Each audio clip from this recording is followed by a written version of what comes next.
सुप्रभात। मर्यादा।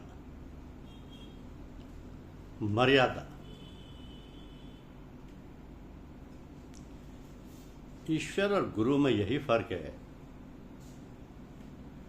कि गुरु मार्गदर्शक है और ईश्वर का साक्षात्कार कराता है। गुरु स्वयं ईश्वर नहीं है। साक्षात्कार हो जाने के बाद गुरु और शिष्य का रिश्ता नहीं रहता। गुरु एक वहम है। हम सब वहमों को छोड़कर एक वहम धारण करते हैं कि सब गुरु ही है। साधारणतया अदब शब्द का प्रयोग हम लोगों के मध्य बहुत होता है, परंतु इसका अर्थ अधिकतर लोगों को मालूम नहीं होता। अदब का अर्थ है मर्यादा या मर्यादा के अनुसार कार्य करना। ईश्वर के भक्त उसे दृष्टा और साक्षी के रूप में सदा अपने समीप स्वीकार करते हैं।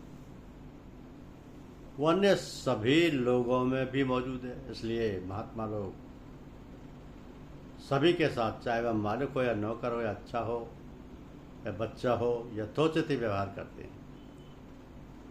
या कहिए कि अदब से व्यवहार करते हैं। वैसे तो गुरु की आज्ञा का पालन हृदय में बिना और किसी विचार के आए करना चाहिए, किंतु वो कठिन है, कारण कि ऊंच नीच का भाव बना ही रहता है।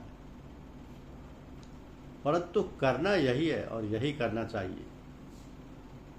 परम पूज्य लाला जी साहब, महात्मा जी इसी प्रकार आज्ञा पालन कराना पसंद करते थे। एक बार जब उनके पास पहुंचे तो उन्होंने उन्हें एक पलंग पर बैठने को कहा, जबकि उस समय हम टूटी हुई चारपाई पर बैठे हुए थे।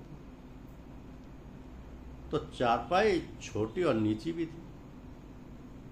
पहले तो साहब जी झिझके, किंतु मुझे झिझकते हुए देखकर लाला जी महाराज ने कहा कि जो आज्ञा दी जाए उसका पालन करना अदब है।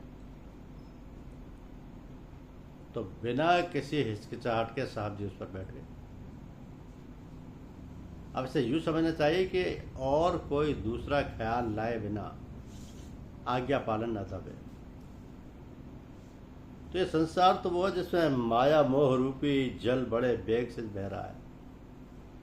मूर्ख प्राणी माया मोह में ग्रस्त जरा भी आकर पीछा नहीं सोचता कि क्या करना और क्या नहीं करना।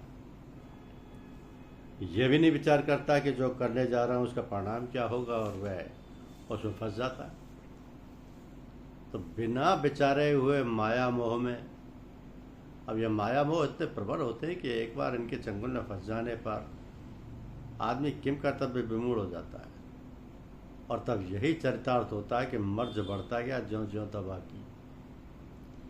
अब विचारने बात यह है कि फंस क्यों जाता है। उत्तर स्पष्ट है कि अपने पूर्व संस्कारों के कारण उसे ऐसा वातावरण प्राप्त हो जाता है कि जिससे अनायास घुल मिल जाता है और फिर भूल जाता है। अथ और इति। तो माया मोह रूपी जल के थपेड़े खाकर भी वह समझता है, थपेड़े खाकर भी वो ये समझता है कि वह संसार का आनंद प्राप्त कर रहा है। धन्यवाद।